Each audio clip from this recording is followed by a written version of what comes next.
Hi, my name's Abdullah. And I'm Diana. And we're part of Closing the Gap, and today we're gonna have faculty and staff react to students' comments. Let's hear it.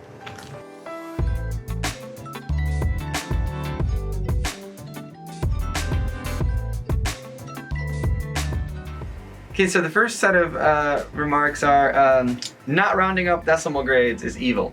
Yes, 100%. I think everyone works really hard when it comes to trying to do the best they can in their courses, and the least that can be done is to share the wealth and recognize that we're not numbers and we're human beings. So we should always round up decimal numbers, whether we're tipping or whether we're giving grades. Not rounding up decimal grades is evil. As a student, I feel you. As a teacher, I really do think that that's up to each individual professor to make those decisions. And in a way, as students, there have probably been like many opportunities to make sure that you got those top grades so that at the end of the day it doesn't come to that. But if it does, I think one thing to best make sure that happens is to be on have a good relationship with your professor, and I think sometimes magic happens. Some students can't afford the required textbook. This isn't equitable learning. Back to the money issue. Yeah, tech wants your money, as do the vendors of textbooks. Some of those textbooks are awfully expensive, and I don't use those in my teaching. But then I teach a subject of study that I can teach with journal articles and so forth that you've already paid for through your library fees, right? The $1,000 check that you write every semester buys you the textbooks I use in my class. But other people teach courses where that's not possible. The next question. Some students can't afford the required textbooks. That isn't equitable learning. I couldn't agree more. Textbooks have become ridiculously expensive. Not sure what's the right solution. Definitely online or open access books are a good idea.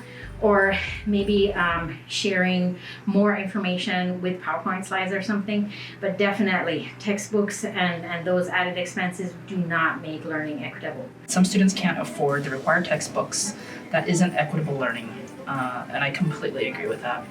And I do think we can all do our part to work in ways to find textbooks, for example, that are in the Copyright Commons, or I try to do a textbook exchange with my previous courses. So I have a Facebook site that students can exchange books and sell them for like $5 a book. I also try to order books that are previous editions so that students don't have to pay for the most expensive edition when they've only changed like 3 pages. So absolutely, I'm sure we can find some better ways to deal with this. The last question, group projects suck. My grades shouldn't depend on the performance of random people with poor work ethic. So, I myself don't particularly enjoy group projects and never have, but I think there are certain circumstances where group projects are very important because, face it, in the world that students will be heading out into, you'll probably have to work successfully with groups, so it's an opportunity to kind of develop those skills. But I think what might be an important component of that is training people how to be successful in groups, giving more guidance so that everybody can pull their own weight and there's accountability so that if somebody's not doing what they should be doing, then the whole group doesn't suffer as a consequence. Group projects suck. My grade shouldn't depend on the performance of random people with poor work ethic. Hallelujah, man. I agree. I hated group work when I was in college. I hated it. Even now, if I'm on a group, oh gosh, it's so much coordination and trying to logistics and how we're going to meet, how we're going to delegate the work, who's going to do what. It's a pain. But that's how it's going to be in the workplace, and we just have to practice it. We just have to practice learning, what am I good at when I'm in a group environment? Am I the person who keeps everyone on track? Am I the one who wants to get up and do the presentation? Am I the one who's double checking for errors? Like, what's my role on a team? That's important to learn, and so I know it's painful, but it's really important to practice that. So when you get to the workforce, you're like, okay, I know how to work with others, so. Group projects suck. My grade should not depend on the performance of random people with poor work ethic. In real life, you need to work in teams. Group projects suck. My grade shouldn't depend on the performance of random people with poor work ethic. Yes, in life, that would be great. However, in the workforce, especially I'm talking for here in Pamplin, unfortunately, every single Pamplin student will go out and work in teams. Teams is the lifeblood of how organizations work. Now, teams can be effective, but teams can also be non-effective, right? There's synergies in teams, and then there's deficiencies in teams. But that's the way the workplace and the marketplace works. And most of the time, you don't get to choose. Almost all the time, you don't get to choose who's on your team.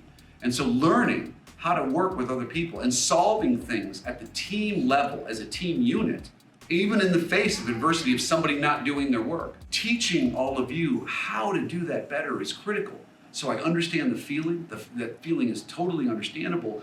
And you wouldn't want your grade, you wouldn't want your job or your salary to be dependent upon someone else. But a lot of times, even in the workplace, in the marketplace, you're in it together.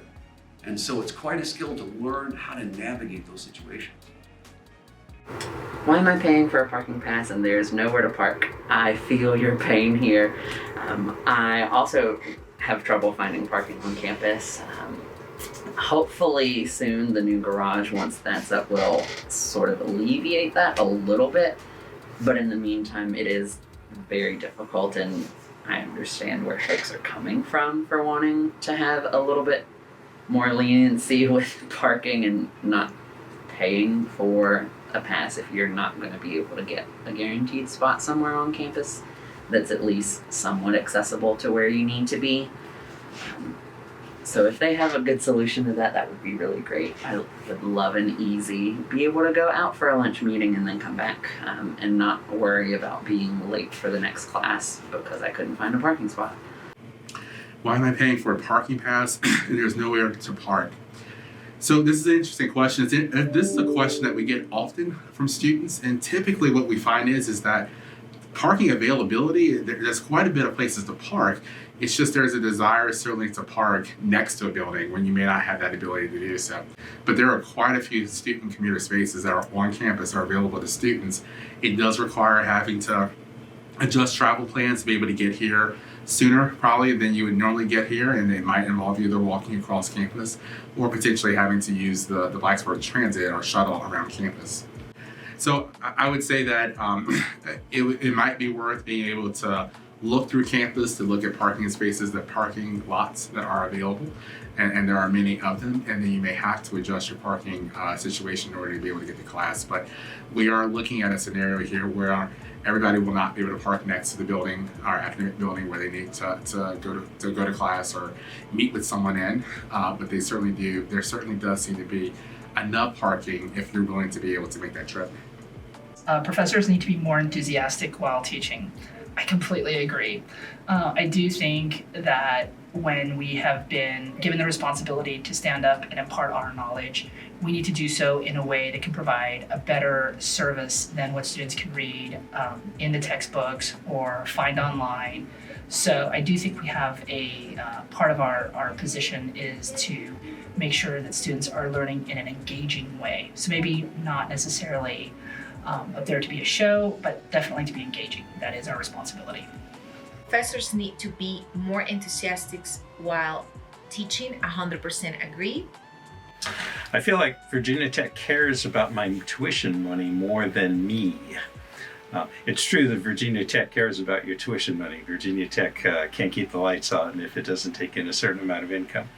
But we, as faculty members, get a lot of communication from our bosses, from deans and provost office, about making sure the students know that we care. In fact, we've been advised to build it into our syllabi, to build that into our course policies, to be flexible as students come to us with personal needs, with obstacles to their learning. Part of our job is to deal with you one at a time and to make concessions and accommodations as needed in order to retain you and keep you with us. The prices for dining food this semester is absolutely high. Cook at home. The prices for dining food this semester is absurdly high. Well, we haven't increased cost in the dining facility, so I would certainly hope that our students would go ahead and visit with dining services and let them know if they've seen a discrepancy. But we did increase the fee associated with dining plans, as we indicated to students, due to the need to be able to hire and to retain more staff to be able to certainly have a better and stronger customer service experience in the dining facilities. Please hire more dining workers. So we've done actually quite a bit of that, and that is actually related to the mid-year increase that I just referred to. And so we were able to staff significantly more dining workers, and particularly in the form of students that are now serving our dining facilities. That's a continual process, and certainly we would encourage all students that are looking for employment to consider working with dining, as that does ease the experience significantly. We want more extra credit opportunities to help us bring our grades up. Mixed thoughts about this. Because I think professors carefully plan their courses so that if you keep up with the course and do what's required, then you should be able to get a good grade. Certainly there are situations where you might not and you might fall behind, so extra credit would be a good thing. But I don't think relying on extra credit makes sense either, because you have to think, professors are working to keep up with all the students in their class, and offering extra credit opportunities is extra work for them ultimately. So kind of mixed on that one. There is no place to report faculty to the university. So we work with students all the time in the Dean of Students office that do want to share concerns related to a faculty member. And so the easiest thing we tell students is, if you don't know where to go or where to start, particularly in a situation like this, you can start with us in the Dean of Students office, and you can either email our office, call our office, or just come right in and let us know if you have a concern about a faculty member, and then we'll work with you to figure out how to best route that concern. All right, the next one is, it feels so lonely here, even with 30,000 students. Oh, I can absolutely imagine that. I mean, there are people that can be in relationships. You can be and be lonely. You can be at a party and be lonely. Just being surrounded by lots of people, quantity of people doesn't mean connection. Being connected takes a culture of community. And I have to say that two things are true. One is that Virginia Tech goes really above and beyond to try to create a culture of connectedness through Ut Prosum that I may serve, but also just through the Hokie Nation, right? But at the same time, as much as the culture of Virginia Tech, which comes from the leaders down, is really trying and desirous of creating community in the way that we do freshman orientation, the way we try to connect people here. It's a serious issue to us here. At the same time, it doesn't mean it always happens. It doesn't mean we can always notice who isn't feeling a community.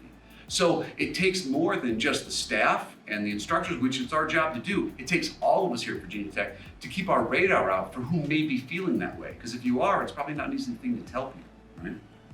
But I really get that. It can happen to anybody. Last question is, it's unfair that some colleges / departments receive more funding than others. So that goes into a funding model for the university that I would encourage students to certainly talk. We can certainly get more information from the provost's office about how this works. But to give the most simple answer here is that funding for a college oftentimes is dependent on the number of students that are in that college, as well as other types of scenarios as it relates to the ways in which they're able to support students, they're able to support faculty that are teaching their graduate students that are also working within those departments. So it is not as simple as a university budget is released and then the budget goes across every single college in the same way. That's going to be a lot of times based off of, again, what those colleges are doing, as well as the number of students that might be enrolled in that particular college. And we just closed the gap. Thank you to everyone for watching, and thank you, a special thanks to the professors. Have a good day.